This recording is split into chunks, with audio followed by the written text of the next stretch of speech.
Hey guys, it's Home Inspector Dan with Property Inspections Plus. Just going to do this quick walkthrough and check these items that you had replaced and make sure that there's nothing crazy going on at the house. So first thing I'm looking at is the exposed wiring up here, or abandoned wiring. Looks like they got it patched up there. So now we're up on the roof looking for any cracked or missing sliding tiles.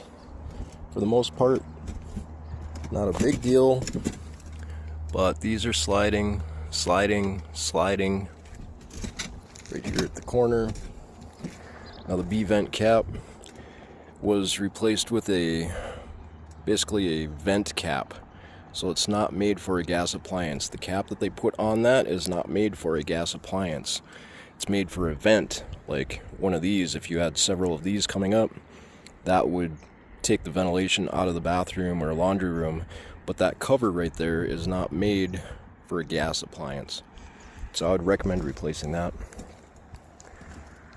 Looking around for more cracked tiles or broken tiles, slipped tiles, chipped tiles.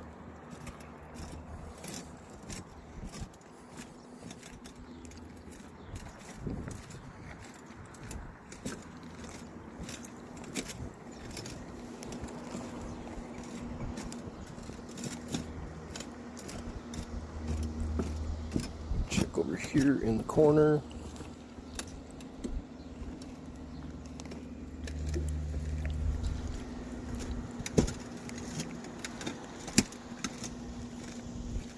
See, that is a V vent cap. It doesn't have to look like that, but it can't look like the other one.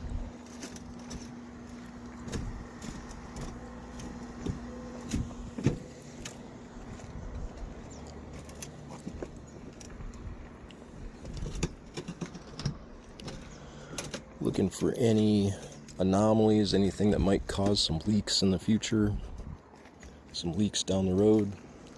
Don't see anything, nothing too crazy. Mortar caps are starting to crack out just a little bit. Replace those as needed.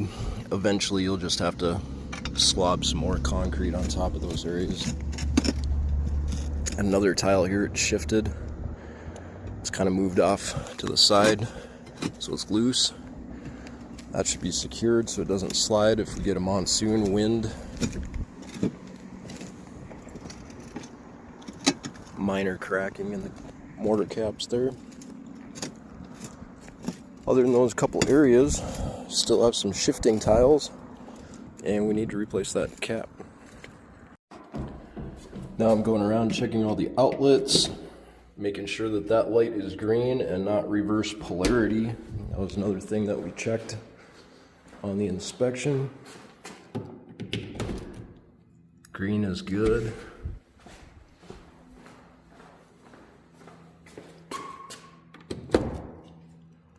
Green is good. And that's going to be your master. I'm guessing that that's what was the problem, because everything feeds off that. Once that loses power, it cuts power to the rest. So we're good for the reverse polarity. Even in the laundry room, that's good. This one by the front door, it's good. And this one back here in the backyard, it's green, it's good. So I'm up here in the attic right now. This is your gas furnace. It's your gas line coming in, burns everything in there, and then the exhaust goes up. This was what we called out because it had a hole in it. And they just put a piece of aluminum tape over it. Aluminum foil tape, and that's supposed to stop that leak. Don't mind you that there's all of these ribs in here.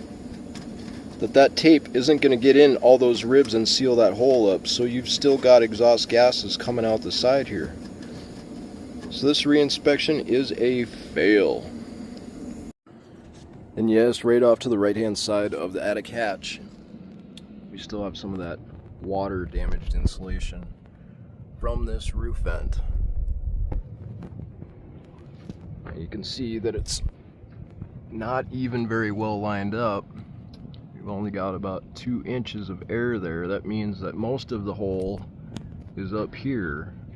So water's running down, dripping in here, down onto your insulation. It's the importance of lining these up. We shouldn't have tiles halfway up in this hole. This vent is not doing what it's supposed to be doing. Well, I hope that made sense to you. Hopefully you can get to the bottom of some of these issues. I'd be concerned about water coming in through that B vent because it's not the proper vent. I'd be more concerned about gases not escaping out of the garage with that improper cover than I would worry about rainwater getting into the garage. So when you don't have the right cap, it's not sucking the air up right. So definitely change that out with a proper B vent cap. They're not expensive, 30, 40, 50 bucks max. And then same thing with the flue up in the attic, that heating flue, the flue for the furnace. You can't just put tape on a hole on a corrugated pipe and expect that to seal anything. So I would be a little bit worried about carbon monoxide escaping into the attic and then back into the house as well. Make sure you're up to date when you move in on your carbon monoxide detectors if this doesn't get fixed, just to make sure that you're protected. And I'm not trying to scare you. It's likely that this could go on, or that hole up there could stay taped for the rest of its life and not have any problems, but there's always a potential for carbon monoxide to work in from the attic back into your house if that flue is leaking in the attic. So hope that helps. Kelsey was very helpful getting me into the house today. It was kind of a headache with Damien, but hopefully that information can get you guys to the next step, can get you to Arizona, get you out here where it's nice and hot.